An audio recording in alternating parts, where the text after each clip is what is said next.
Parte 1. A mente e o seu funcionamento. Título: Capítulo 1.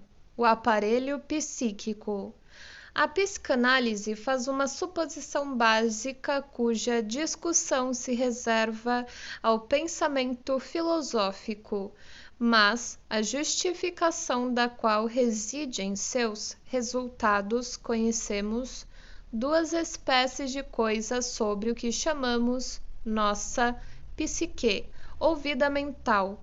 Em primeiro lugar, seu órgão corporal e cena de ação, cérebro ou sistema nervoso, e por outro lado, nossos atos de consciência, que são dados imediatos e não podem ser mais explicados por nenhum outro tipo de descrição.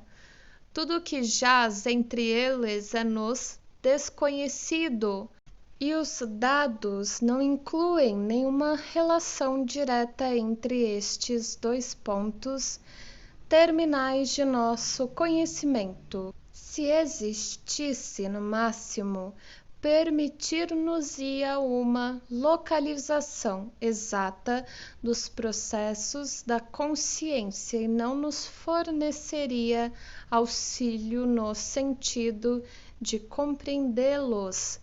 Nossas duas hipóteses partem desses fins ou inícios de nosso conhecimento. A primeira delas está relacionada com a locação.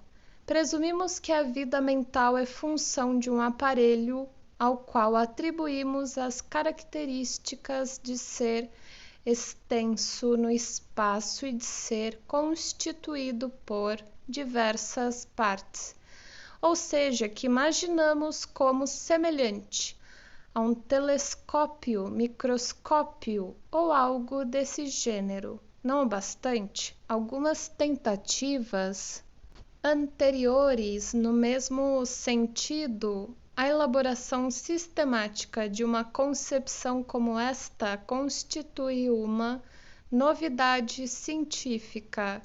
Chegamos ao nosso conhecimento deste aparelho psíquico pelo estudo do desenvolvimento individual dos seres humanos. A mais antiga destas localidades ou áreas de ação psíquica damos o nome de id. Ele contém tudo o que é herdado, que se acha presente no nascimento, que está assente na constituição, acima de tudo, portanto, os instintos que se originam da organização somática e que aqui no id encontram uma primeira expressão psíquica sob formas que nos são desconhecidas, sob a influência do mundo externo que nos cerca. Uma porção do id sofreu um desenvolvimento especial do que era originalmente uma camada cortical equipada com órgãos para receber estímulos e com disposições para agir como um escudo protetor contra estímulos. Surgiu uma organização especial que, desde então, atua como intermediária entre o id e o mundo externo. A essa região de nossa mente demos o nome de ego. São estas as principais características do ego, em consequência da conexão pré-estabelecida entre a percepção sensorial e a ação muscular. O ego tem sob seu comando o movimento voluntário. Ele tem a tarefa de autopreservação com referência aos acontecimentos externos. Desempenha essa missão dando-se conta dos estímulos, armazenando experiências sobre eles na memória, evitando estímulos excessivamente intensos mediante a fuga, lidando com os estímulos moderados através da adaptação. e finalmente aprendendo a produzir modificações convenientes no mundo externo em seu próprio benefício através da atividade, com referência aos acontecimentos internos em relação ao id. Ele desempenha essa missão obtendo controle sobre as exigências dos instintos, decidindo se elas devem ou não ser satisfeitas, adiando essa satisfação para ocasiões e circunstâncias favoráveis no mundo externo ou suprimindo inteiramente as suas excitações. É dirigido em sua atividade pela consideração das tensões produzidas pelos estímulos, estejam essas tensões nele presentes ou sejam nele introduzidas. A elevação dessas tensões é em geral sentida como desprazer e o seu abaixamento como prazer. É provável, contudo, que aquilo que é sentido como prazer ou desprazer não seja a altura absoluta dessa tensão, mas sim algo no ritmo das suas modificações.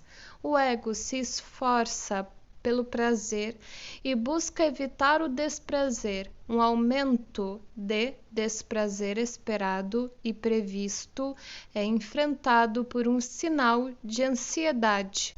A ocasião de tal aumento, quer ele ameace de fora ou de dentro, é conhecida como um perigo. De tempos em tempos, o ego abandona sua conexão com um mundo externo e se retira para o estado de sono, no qual efetua alterações de grande alcance em sua organização. É de inferir-se do estado de sono que essa organização consiste numa distribuição específica de energia mental. O longo período da infância durante o qual o ser humano em crescimento vive na dependência dos pais deixa atrás de si como um precipitado a formação no ego de um agente especial no qual se prolonga a influência parental. Ele recebeu o nome de superego na medida em que este superego se diferencia do ego ou se lhe opõe. Constitui uma terceira força que o ego tem de levar em conta. Uma ação por parte do ego é como deve ser se ela satisfaz simultaneamente as exigências do id, do superego e da realidade, o que equivale a dizer se é capaz de conciliar as suas exigências umas com as outras. Os pormenores da relação entre o ego e o superego tornam-se completamente inteligíveis quando são remontados à atitude da criança para com os pais. Esta influência parental naturalmente inclui em sua operação não somente a personalidade dos próprios pais, mas também a família, as tradições raciais e nacionais por eles transmitidas, bem como as exigências do milieu social imediato que representam. Da mesma maneira, o superego, ao longo do desenvolvimento do indivíduo, recebe contribuições de sucessores e substitutos posteriores aos pais, tais como professores e modelos na vida pública de ideais sociais admirados. Observar-se-á que, com toda a sua diferença fundamental, o id e o superego possuem algo comum. Ambos representam as influências do passado, O id, a influência da hereditariedade, o superego, a influência essencialmente do que é retirado de outras pessoas, enquanto o ego é principalmente determinado pela própria experiência do indivíduo, isto é, por eventos acidentais e contemporâneos. Pode-se supor que este quadro esquemático geral de um aparelho psíquico aplique-se também aos animais superiores que se assemelham mentalmente ao homem. Temos de presumir que um superego se acha presente onde quer que, como é o caso do homem, exista um longo período de dependência na infância. Uma distinção entre o ego e id é uma suposição inevitável. A psicologia animal ainda não tomou a seu cargo o interessante problema que é aqui apresentado.